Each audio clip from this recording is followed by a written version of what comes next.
1% од бруто домашниот производ за одбраната, 1 милијарда денари за модернизација на армија, 10% покачување на плати во армијата. Но што се крие зад овие бројки кои треба да бидат содржани во буџетот за наредната година, а ги презентираше министерот за финансии Тевдовски. Буџетот за одбраната според НАТО стандарди треба да биде минимум 2% од бруто домашниот производ. Ретко која земја од европските сојузници го исполнува тоа, но Македонија е уште послаба на тоа поле. Кога 1% од БДП ќе се пресмета, излегува дека за наредната година буџетот за одбраната ќе биде повторно под 100 милиони евра, односно ќе биде 97 милиони евра.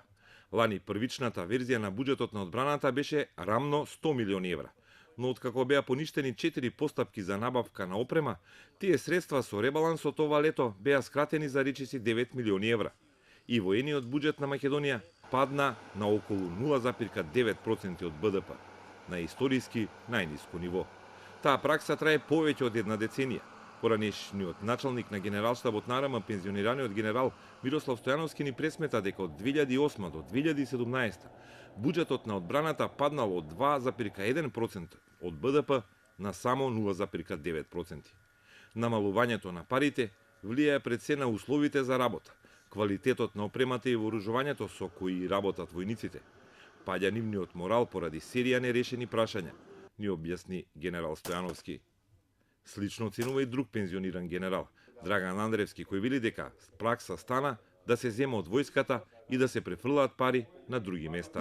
Секогаш од оние 1% од буџетот, 98-100 милиони евра, на крајот на годината или пред завршетокот на годината се одземаат од Министерството за одбрана и се даваше до сега, не знам како ќе биде, не би требало сега во иднина да биде, за поклопување на некои други работи, дупки, пополнување на други дупки во некои од министерствата од владата на Република Македонија.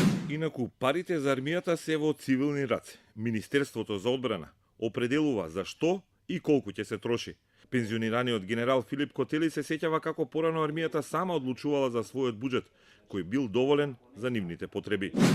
Меѓутоа сега со овие средства од 0,9-1% да се опреми армијата со тие средства кои треба и кои се во план да се реализираат во армијата на Република Македонија не се доволни. Сега со последните најави излегува дека војниот буџет нема да порасне значајно, туку ќе остане на слично, ниско ниво. Втората ставка е милијардата во денари за модернизација, односно околу 16,3 милиони евра наредната година треба да се потрошат за нова опрема и вооружување.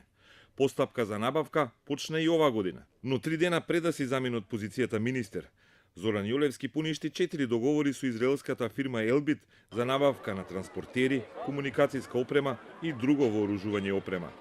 Најмногу замерки за избор на набавките имал Генералштабот и затоа пензионираниот генерал Мирослав Стојановски препорачува во нови набавки на опрема да се оди само со договор и по барање на врвот на АРМ.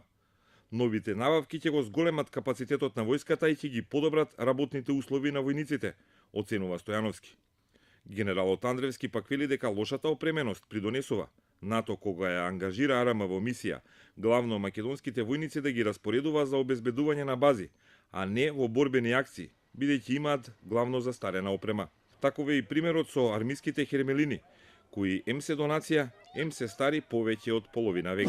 Мислам дека се околу 50 или преку 50 години, не знам, тие се донација, односно поклон, мисличи од германската армија, од Германија, што не значи дека тие не се употребили. Они се употребили и доста имаме некоја реконструкција, реновирање на тие хермелини досега направено, али тоа се работи за подобрување на некои системи.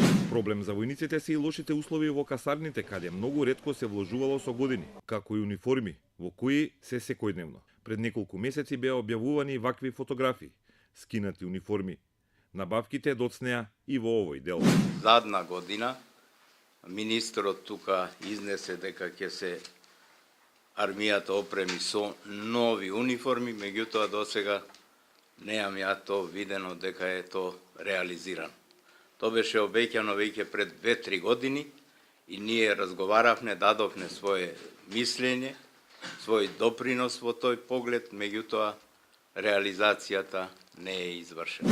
Но од секогаш што ја красило политичката грижа за одбраната и војниците? Силни зборови и ветувања, малку реализирано и се помалку и помалку пари за војните потреби.